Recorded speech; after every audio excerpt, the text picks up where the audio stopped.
Ok Daphné, donc on vient d'atterrir toutes les deux sur un plan de fréquence qui va nous permettre de mener à bien cette enquête. On ne sait pas laquelle encore. D'ailleurs, j'ai plusieurs sujets, mais j'en ai sélectionné deux. Daphné, donc qu'est-ce qui vient pour toi? Sujet numéro un ou sujet numéro 2? Deux. Ok. Alors, le sujet numéro 2, c'est le baptême.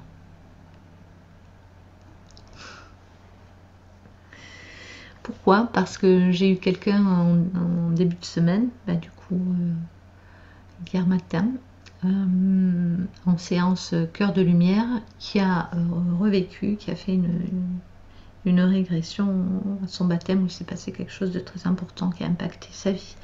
Donc, je n'en dis pas plus. Donc, le baptême, donc religieux, hein, va voir qu'est-ce que tu peux en dire déjà quand je te parle du baptême, qu'est-ce qui vient tout de suite? Et tout de suite, c'est religion, rituel, symbolique aussi. Ça me dit une mise en scène. C'est une mise en scène de quelque chose de bien plus profond, de bien plus grand que ce qui en a été fait dans la religion. C'est comme s'il y avait en fait, enfin, il reste une part de vérité dans la symbolique, mais ça a été complètement dé... Tu vois, c'est le mot démystifié qui me vient. Ça n'a pas la réalité que ça pourrait avoir. C'est trop étriqué, en fait, c'est ça, ça montre qu'il y a plein de murs, de barrières autour de cette notion de baptême, alors que la véritable signification du baptême est large, ample, et c'est comme si elle n'avait pas de limite. Et en disant ça, je vois plein de lumière qui apparaît, alors que justement, on en a fait quelque chose de pas aussi lumineux que ça pourrait être. C'est qui on? Les hommes, et puis justement, tout ce qui est religion, toutes les étiquettes, tous les...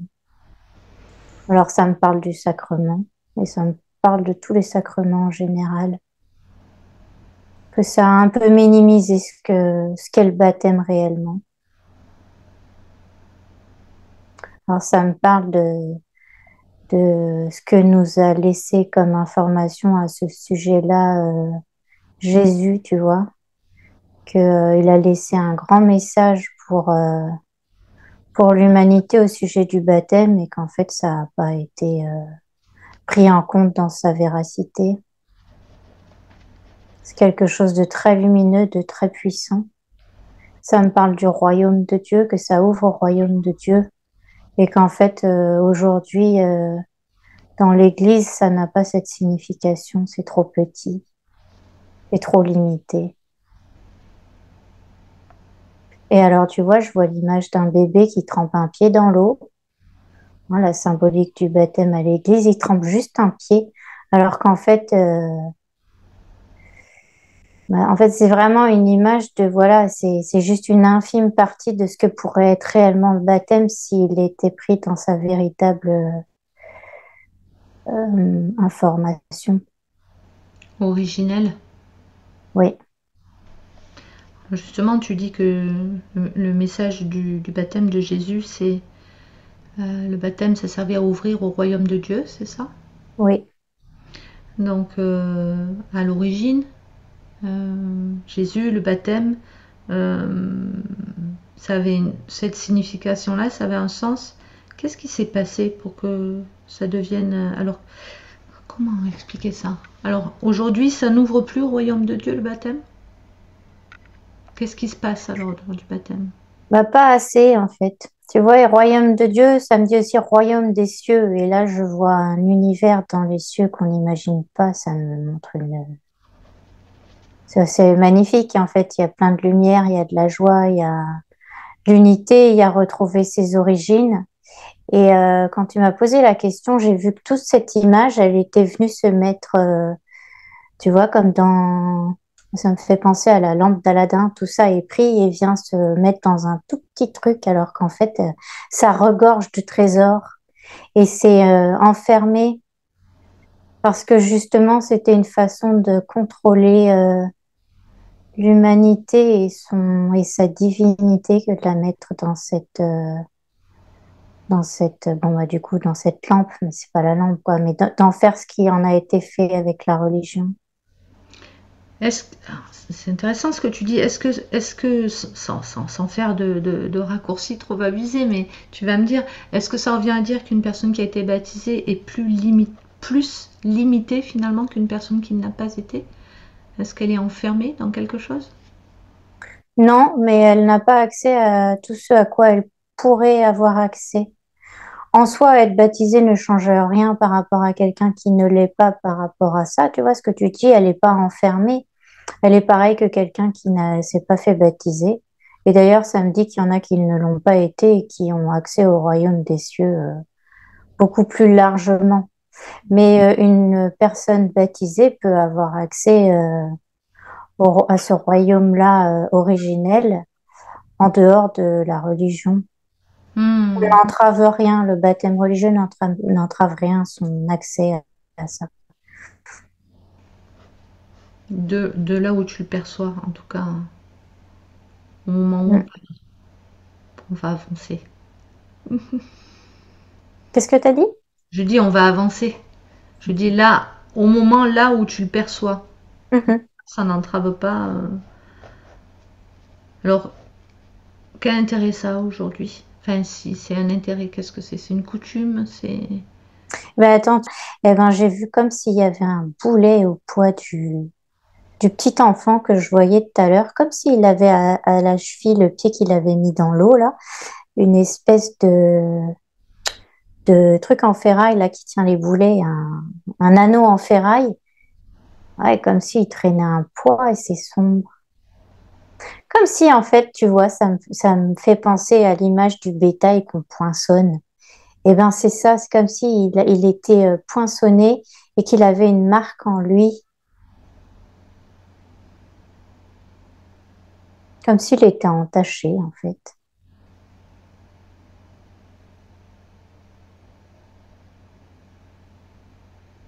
Mais ça me dit qu'il est possible d'enlever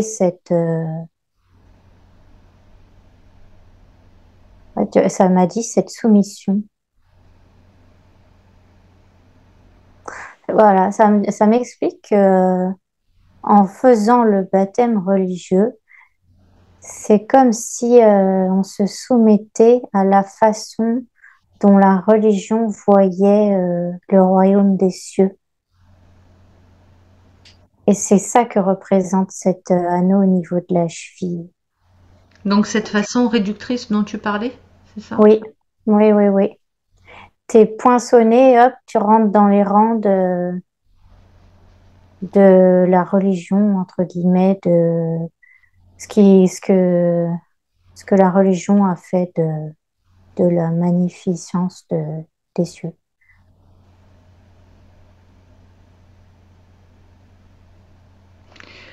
Mais encore une fois, il est possible de se retirer l'anneau, hein.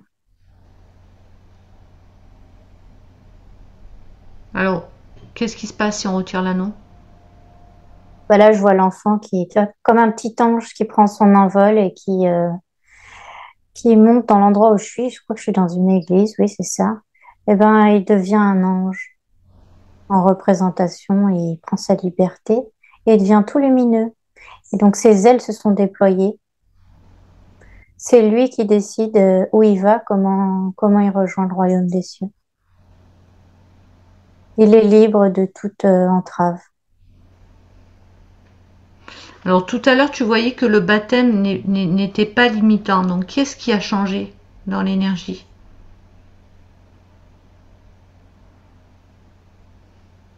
En fait, ça me parle de conditionnement. Ça me dit que cet anneau, il conditionne l'état d'esprit. Parce que physiquement, oui, il y a l'anneau, mais dans le corps physique, il n'y a pas de... Enfin, il y a l'anneau quand même, mais le reste du corps n'est pas entravé. C'est ça, ce sont les conditionnements qui sont inscrits derrière ce baptême qui font que il y a trop de contraintes, il y a trop de limitations, c'est réglé, tout est dicté, et du coup, c'est ça qui empêche la personne baptisée de prendre son envol. Mais ça me dit si elle tient compte de tous ces préceptes, de tous ces conditionnements religieux, Hmm. des enseignements religieux. Oui, parce qu'il y a plein de personnes baptisées par habitude, je dirais, ou parce que ça se fait comme ça, et puis qui sont pas du tout dans les préceptes religieux. Mhm, c'est ça. Donc c'est ça la différence avec tout à l'heure. Il n'y a pas d'entrave par le baptême. Ça, comment dire ça? Il n'y a pas d'entrave réelle, il n'y a que des entraves. Le mot qui vient, c'est virtuel, mais tu vois, est-ce que tu attrapes ou pas le côté limitant et restrictif de ce qu'il y a derrière? Oui, bah, de toute façon, c'est ça, virtuel, si on veut. On parle d'un point de vue énergétique, de toute façon. Mhm. Euh, J'aimerais que tu te rendes là n'importe où sur Terre. À l'instant où on parle, il y a sûrement un baptême qui a lieu quelque part sur la planète. J'aimerais que Oui, tu t'y rendes. Où est-ce que tu te trouves? ça me dit en Amérique du Sud. Ah, ben c'est exactement là où j'étais aussi, c'est drôle, c'est fou. Ok. Donc regarde ce bébé, c'est quoi? C'est un garçon, c'est une fille? Un petit garçon. Oui, Il est dans un linge blanc. oui. Tu vas le regarder à un niveau énergétique, s'il te plaît. Il est tout lumineux. Regarde s'il y a un rayon qui le traverse, témoin de sa connexion à la source. Oui, Ok. Ce rayon, il part bien du ciel et jusqu'à la terre. Il est bien traversé par ce rayon de lumière. oui. Très bien. Alors décris-nous le baptême, regarde ce qui se passe. Quels sont les gestes? Qu'est-ce qui se passe pour lui? Il est dans les bras de sa mère et il y a le prêtre qui lui met de l'eau sur le front. Ça change rien au niveau énergétique, ça. Bon, il pleure parce qu'il aime pas, mais ça ne change rien. D'accord.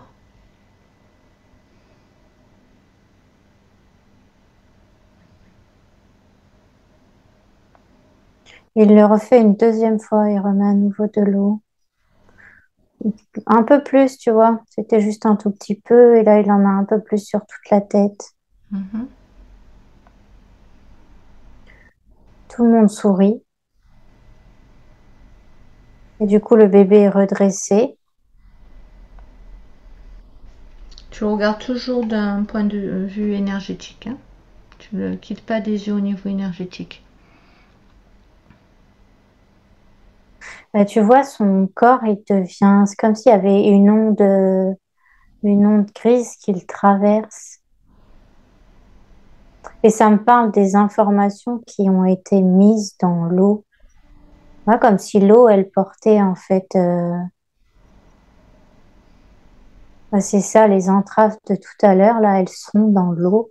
Et du coup, ça perturbe le bébé énergétiquement. Bah, Il se l'eau, passe quelque chose en lui. l'eau, c'est de l'eau bénite, on est d'accord? Oui, oui. L'eau de baptême. Donc ça le perturbe énergétiquement? Qu'est-ce qui se Mhm. passe? Il absorbe les informations ça me redit de conditionnement religieux. Et les informations, elles essayent de trouver leur place dans le corps du bébé. Et alors, ça me donne la sensation que le rayon lumineux qui le relie à la source, il essaye de s'intensifier pour limiter ça, tu vois, pour justement qu'il conserve toute sa lumière, le bébé. Est-ce que ça fonctionne? Je vois encore les énergies un peu grises là qui essayent de s'emparer du bébé. Mais le rayon arrive quand même à rediffuser. Tu vois, je le vois t'acheter maintenant, le bébé, il est un peu gris, un peu blanc.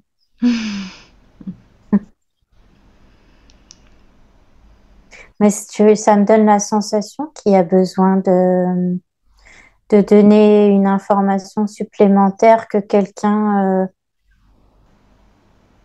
quelque chose active ce rayon davantage pour qu'il prenne vraiment toute sa place et qu'il laisse de côté le gris du bébé. Bah, tu vois, en disant ça, ça me donne chaud là. Et j'ai l'impression que ça prend encore plus que le bébé devient encore plus blanc, plus lumineux. Ouais, il y a besoin d'activer un peu plus, de donner plus d'intensité aux informations de la source. Ah d'accord, nous on fait rien, hein, on n'interagit pas, hein, on est simplement observateur, hein, surtout pas, hein. Mm, On est d'accord, mm, mm. Non, c'était tu pas. légitimes Non, je disais pas. D'accord, d'accord, ok, très bien. Donc, en fait, l'eau de baptême, elle est chargée d'une information qui vient quelque part polluer, le terme est peut-être gros, mais qui vient essayer de mettre un encodage dans le corps dont la source ne veut pas, et donc elle s'intensifie pour que ce ne soit pas le cas, quelque chose comme ça. C'est ça. Et alors, tu vois, ça me donne l'information qu'en fait, cette intensification de la source, ça fait pas longtemps que ça existe, qu'avant, il n'y avait pas cette possibilité. Et que Ah, c'est pour ça que là, j'ai pas vu d'anneau qui se mettait au pied ou quoi que ce soit, tu vois. Ça a minimisé les effets du conditionnement. C'est un processus récent.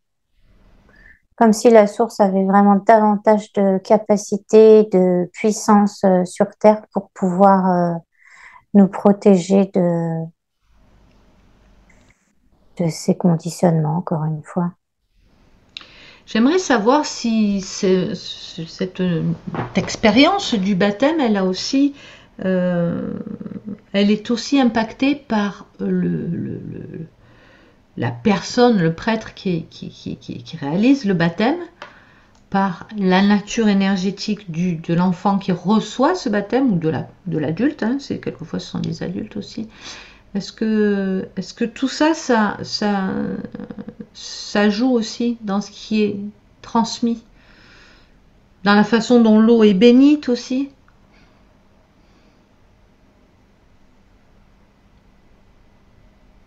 Alors l'eau, je vois pas de changement, quelle que soit la façon dont elle est D'accord. bénite. Mais si c'est, enfin, que ce soit, c'est plutôt au niveau des personnes, que ce soit le prêtre ou la personne qui reçoit le baptême, effectivement, ça change les informations transmises au moment du sacrement. Ça montre que quelqu'un de très lumineux, il sera beaucoup moins impacté par les informations reçues. Clairement, il arrive à rayonner sa lumière et au contraire, ça me dit même que ça peut l'aider à, c'est étonnant, ça me dit qu'il arrive à transmuter l'info et en faire quelque chose de bénéfique. Parce que c'est quoi en fait cette information reçue qui serait pas, pas, pas évolutive pour nous finalement, d'après ce que j'en comprends? De quoi il s'agit? Là, ça m'a envoyé entrave à la liberté d'être, liberté de se développer, de s'élever et de Ah, se connecter à son côté spirituel. d'accord.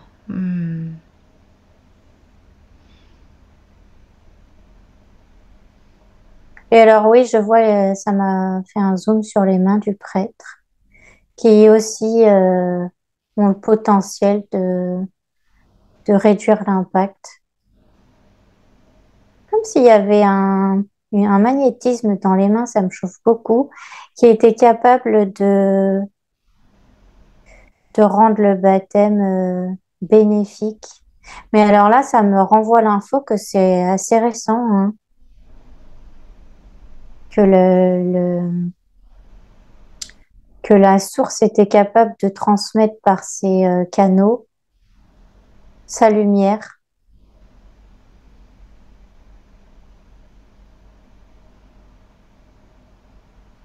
C'est assez fou, hein. Chacun a son rôle à jouer, en fait. Hmm. Et chacun sert de canal pour le plus grand bien. On en revient finalement là à la source, au baptême. Il n'y a pas de victime, il n'y a pas de sauveur. Chacun a son rôle à jouer dans ce qui va se passer. Finalement, on est co-créateur même dans ce système-là. On peut en déduire ça. Oui, exactement. Intéressant, intéressant. Alors j'aimerais que tu te projettes justement à l'époque où Jésus, lui, pratiquait le baptême. Qu'est-ce que, qu'est-ce qui se passait lors du baptême? Au niveau énergétique toujours, bien sûr. Eh ben, le premier mot qui m'est venu, c'est une purification, comme une mise à zéro du corps énergétique. Ah, ça, si tu mets toujours en comparaison le baptême aujourd'hui, ça, ce n'est plus le cas aujourd'hui? Ah non, et ça me dit qu'en plus, c'est juste sur le haut du crâne, du coup, il n'y a pas assez l'eau ne peut pas, si elle a les informations de purification, il y a trop peu d'eau pour pouvoir le faire, tu vois. Enfin, ça le fait juste sur un petit Ah, endroit, parce c'est pas du que, tout la même chose. d'accord, parce que l'information de purification, elle passe par l'eau en fait. Oui, ça me montrait comme une douche, tu vois. Je voyais une personne qui se faisait baptiser et elle était comme sous une douche de lumière. Ah ben à l'époque, on était trempé directement dans la... Les bébés, on les trempait carrément dans le bain, quoi. Ça se fait Mm, mm. encore dans certaines pratiques, je crois. C'est pour cette raison-là, c'est parce que l'information de purification se trouve dans l'eau. Oui. Ah, d'accord. Moi, je pensais qu'elle se trouvait, je sais pas, dans l'énergie, dans l'intention, dans la peut-être la prière. Ou... Elle se trouve Bah, dans ça joue aussi, hein. Mais il y a l'information de purification dans l'eau. Bien sûr, c'est amplifié avec tout ce que tu as dit là. l'eau. D'accord. Donc, purification, remise à zéro du corps énergétique, c'est intéressant. C'est-à-dire que la personne, enfin, si tant est que ce soit un bébé, mais même un adulte, on est à l'époque de Jésus, hein. Donc la personne, si c'est un bébé, elle vient de s'incarner.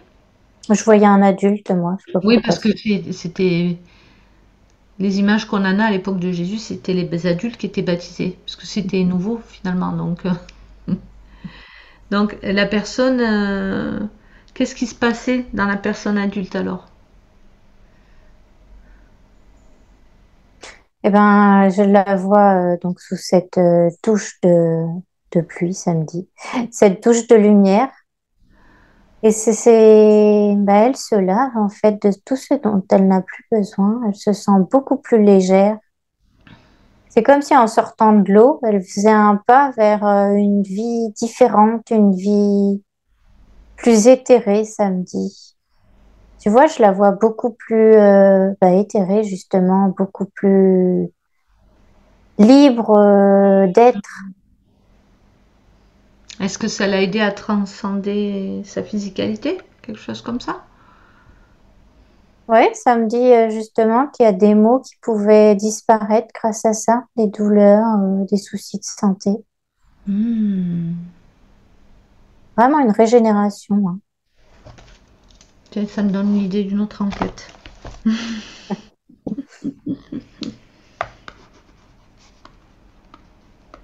Alors, qu'est-ce que J'ai c'est? vu une petite colombe se poser sur la tête de la personne qui s'est fait baptiser.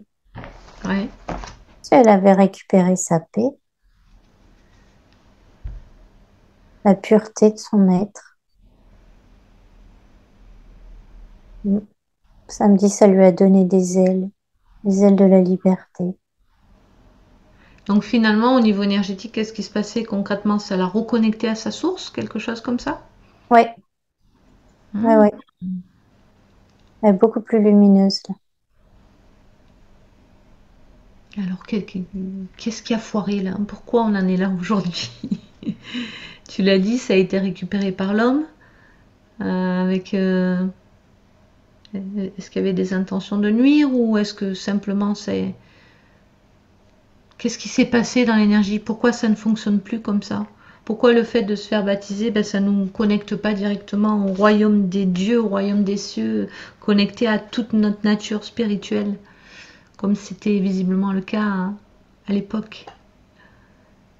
Bah, ça a été trop restreint.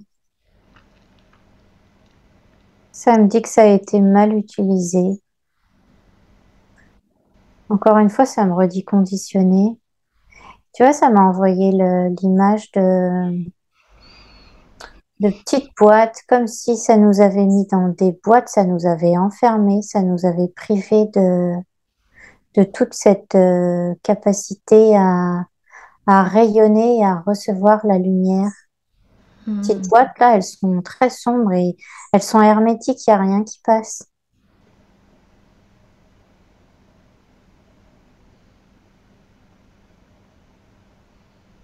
Et ça me dit que ça a été voulu pour justement ne pas qu'on puisse révéler notre divinité.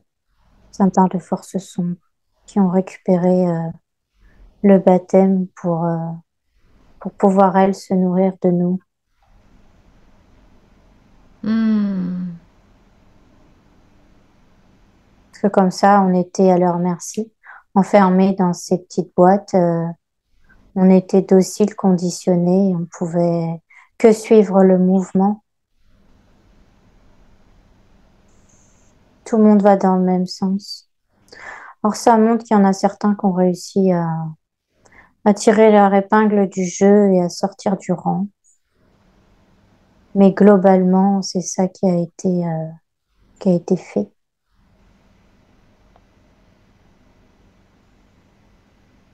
Et du coup, la personne qui est sortie du rang, eh ben, elle n'avait pas beaucoup de possibilités de rayonner. Elle était un peu démunie. Elle était seule face à toute cette masse et du coup, elle était perdue. Savait pas quoi faire de sa lumière parce qu'elle avait retrouvé sa lumière, enfin, la personne dont je parle là, en l'occurrence. Elle était lumineuse, mais savait pas quoi faire de sa lumière. Pas habituée et sans modèle autour d'elle, ben, c'est comme si ça servait à rien un peu. Ouais, Hmm. c'est ça. Du coup, il n'y avait pas de danger. De l'autre côté, elle représentait pas grand-chose. Il n'y avait rien à craindre d'elle, quoi. Les personnes qui se nourrissaient du conditionnement n'avaient rien à craindre du peu de personnes qui sortaient des rangs.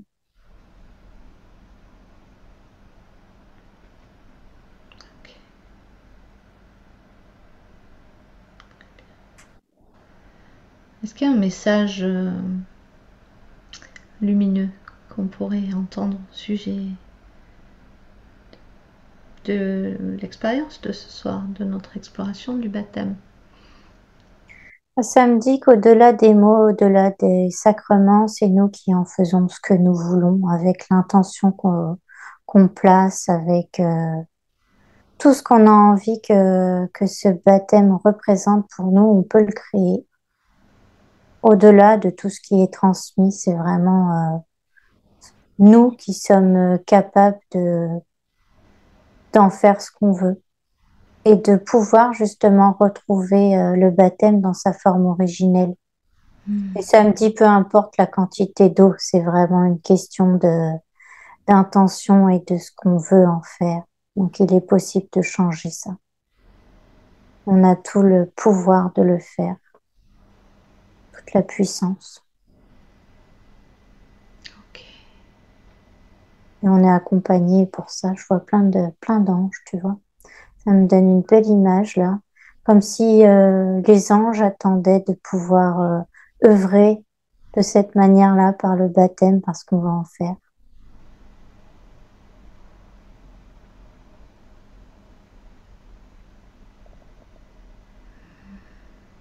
Merci beaucoup, Daphné.